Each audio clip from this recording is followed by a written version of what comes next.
friends, this is Michelle at East Ave Art, and today I'm going to go over my process for how I painted this Dutch oven pancake recipe card. This is one of my favorite recipes to make on the weekend, and I do them in little miniature Dutch ovens like coquettes, and it's delicious and it's fun to paint. So let's get started. And here's a closer look at the final product before we get started from the beginning. So I started in my kind of mini sketchbook here just because I wanted to get the layout for the illustration versus like the ingredients list and the instructions and make some decisions there.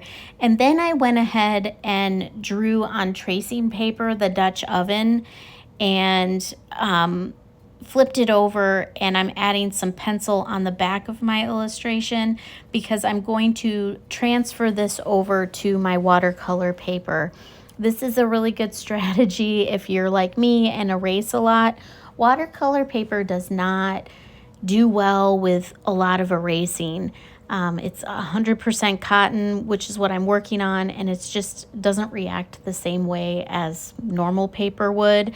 Not that I think normal paper actually really appreciates erasing anyway. But here you see me transferring my sketch over, and I'm just going to draw over those lines and leave some of the graphite mark as guidelines for myself later. Okay, you can see that light sketch on my watercolor paper, so I'm going to activate my paints with this little spray bottle so that I can start mixing up my colors. And I'm going to start with an indigo, kind of creating like a sort of a navy I'm hoping for. So I mixed in some indigo and some purple. I want kind of a deep kind of navy blue color there for the Dutch oven itself. I think that'll be a nice complementary color to the yellowness of the pancakes. And here you see me also mixing up some yellows and really adding a lot of water as well, just to make sure. I'm going to be starting sort of with a watery mixture. And I think, starting as light as you can with your color is one of the best things that you can do, because you can always build up the color vibrancy or consistency as you go. But with watercolor, you can't dial it back. So you can't make things lighter. You can really only make them darker. So it makes sense to start sort of light. You'll also see me mixing up some red. I'm planning on putting strawberries on the top. And I'm mixing up sort of a darker yellow as well, where that's going to show sort of the inconsistency, I think, of the pancakes. They tend to have, sort of a little bit more brown at the sides of the Dutch oven. So I'm starting to paint with the color that I didn't talk about. So I have this very, very watery gray blue that is going to be the inside of the mini Dutch oven. It's a little bit basically white. It doesn't look white now, but it'll look quite a bit lighter when I put in the other colors. Nothing really is purely white, so it's good to kind of add that first. And that's my lightest color that I'm going to have on this page, so that's why I decided to start there. Next, I moved on to the other lightest color, which is that lemon yellow. I wanted to represent the little squirt of lemon that you put on the Dutch oven pancakes once they've been cooked. It just adds a little bit of freshness to the recipe. But I wanted to reflect that by putting sort of that little lemon in front of the Dutch oven. And I thought it made a lot of sense to paint that early on because it's just a lighter color and we really want to start light to dark. And one of my tricks to painting lemons is to actually use white space. So I didn't paint solid yellow. I left little areas where, the light source would be glinting off of the lemon and you'd get this little like kind of whiteness in the reflection. And that kind of adds a little bit of realism, I think, to the meat, the inside of that lemon wedge. I'm also taking a similar approach to these blueberries. So I think blueberries kind of are shiny. And so because of that, I'm leaving a little bit of white space to show where the light source would be glinting off of those blueberries. Okay, so now that I've laid down a few of my lighter colors, I wanted to start thinking about how I was going to show the back side of the Dutch oven to show that color is on the other side, just barely peeking through, just based on your perspective. So I took a really fine brush. I think that's a round brush. It must be a size 0. So it's really kind of skinny there, and it's helping me to get a little bit of accuracy. You can see I'm going really slow, just to make sure. Gosh, this is a part that makes me nervous because you can kind of mess up your painting here if you're not careful.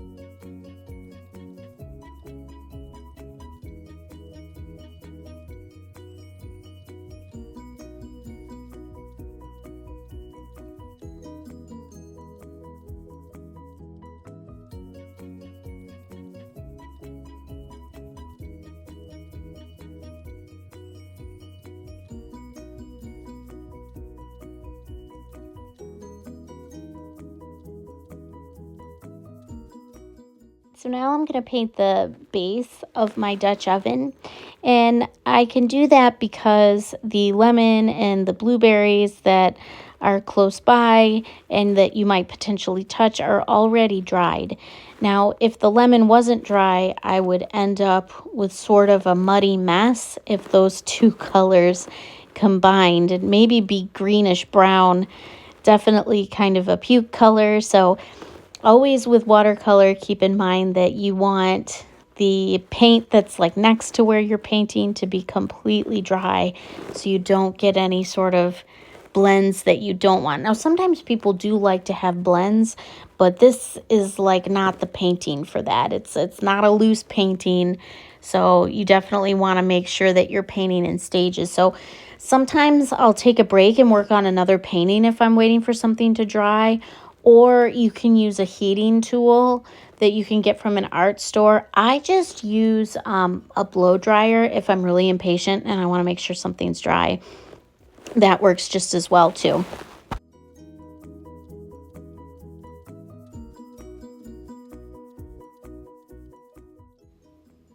So at this point, I decided to start working on the actual pancake color. I know I started with everything light. First, I claimed I was doing that, but I skipped out on actually starting the base color for the pancake. And part of that was just a little bit of procrastination due to insecurity. I was a little bit worried about how this part of the painting was going to turn out. Like, how am I going to make this, I don't know, this Dutch oven pancake look realistic, because it's mostly yellow. It's got a little bit of sort of brown around the sides. And I also wanted to show almost sort of the roundness of the pancake because it bakes up a little bit. So I was trying to show how it rounded, and I was really concerned about how I was going to reflect that with my shading here. So hilariously, I guess to me, I just waited until I couldn't wait any longer. You'll see there's really not many sections that I can paint yet. So I just laid down like kind of the initial color, as you can see, and now I'm moving on to the lip of the Dutch oven. And part of the reason why I waited to paint like the other side handle, you can see I left that blank, and also the lip, is because I wanted the base to dry so that it didn't all blend together, because I want those to look like different parts of the Dutch oven. So there's like kind of like a lip, and some handles that are just should be distinguished from the base. And one of the easier ways that I can start setting that up is by waiting for one section to dry before I paint another, because you can kind of see there's like a natural line there. I'm also adding a little bit of shadow on the other sides, the far side's handle. You saw I did that. I'm trying to add a shadow underneath the lip to show kind of like just that 3D, that the lip is kind of sticking out from the base. That was another thing that I found challenging to depict in this painting. And in similar fashion, I waited for the handle on the near side to dry so that I could paint in sort of the base that's showing through that handle opening, that's going to be a little bit darker because the handle will be casting a shadow. So I'm trying to play around with like shadows, and you'll see towards the end of the video, I'm also going to introduce a little bit of lightness. Now, I said at towards the beginning of the video that once you've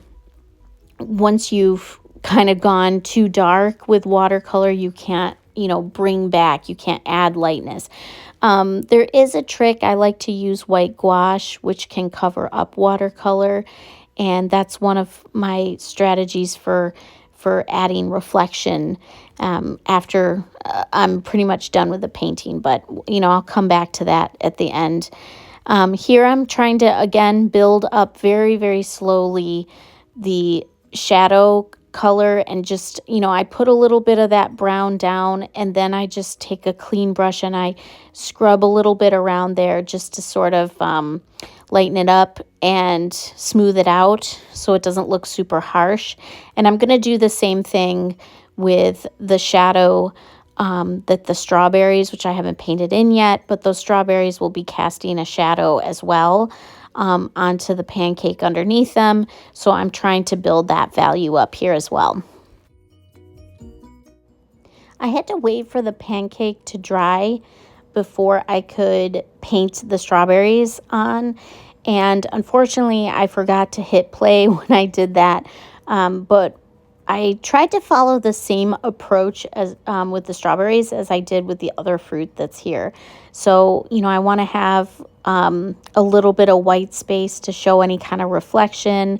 And I also wanted to show that, there's different red values in the strawberry as well. So just a little bit of summary of that. And I will continue to build up those strawberries as the painting progresses. And I'm still just kind of playing around with the base and the lip of the Dutch oven as well. And again, I kind of just go in phases of trying to add shadow and add value, but slowly. It's a little bit more experimental because I'm not quite sure, how much shadow I want. And now I'm going to go in that blueberry kind of looks a little flat to me, so I'm going to add in a little bit more of a deeper color. But again, in some places I'm still leaving a little bit of white space or lightness to show the shininess of the blueberries. Okay, so I'm getting a little bit bolder with adding in even more of this brown, kind of to show the shadow and the roundness of the pancake, as well as the shadow that the strawberries are casting. And so I'm just going to keep kind of following the same process. I'm building up the color slowly, and I kind of scrub away once I do put that color down, just to sort of soften it. And that's kind of giving it that round effect over by the sides of the Dutch oven. And it also kind of is a more natural shape, I think, as opposed to just having like harsh lines that just doesn't quite look very natural.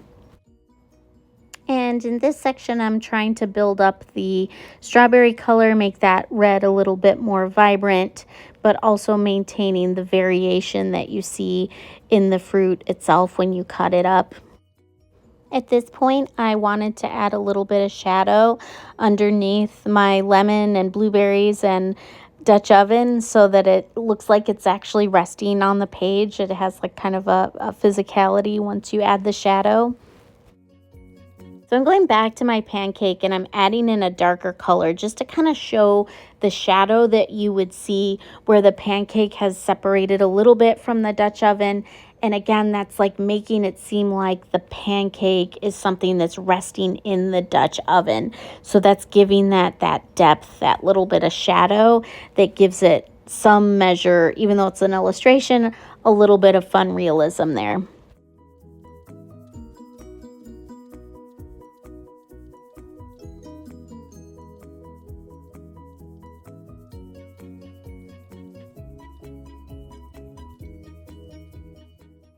Okay, so at this point, I started adding the lettering that you can see. So the title, the mini Dutch oven, pancakes, and then I'm going to put the ingredients underneath. I'm going to kind of skip over some of this because I don't think you need to watch me writing this the whole time. Alrighty, so I finished with the title and the ingredients, and I wanted to do a bit of faux calligraphy, which is basically where you just thicken any of your lines on the downstroke. So anytime when you're doing cursive and the pen comes towards you, that's considered a downstroke, and you would thicken that to give the effect of calligraphy. And so you're doing that after the fact, which is, I think, where faux calligraphy comes in. And just to sort of save my pen from this like toothiness of the cold press paper, I like to just go in with black paint and fill in those areas where I'm trying to thicken my downstrokes. All right, so as I mentioned earlier in the video, I really love watercolor gouache, white watercolor gouache, for some of the finalizing and the adding of light spots and a little bit of shine to my painting. So I'm going to add a few things with this watercolor gouache, which you can see is thick enough that it can cover up the watercolor paint. I'm going to do a little bit of a dusting of, what do you call it? Powdered sugar. So I'm doing a powdered sugar dusting over the little strawberries, and then I'm going to dot some of them in, and also the powdered sugar would probably end up on the pancakes as well. But I like to serve my pancakes with strawberries on top and powdered sugar, so this is showing that.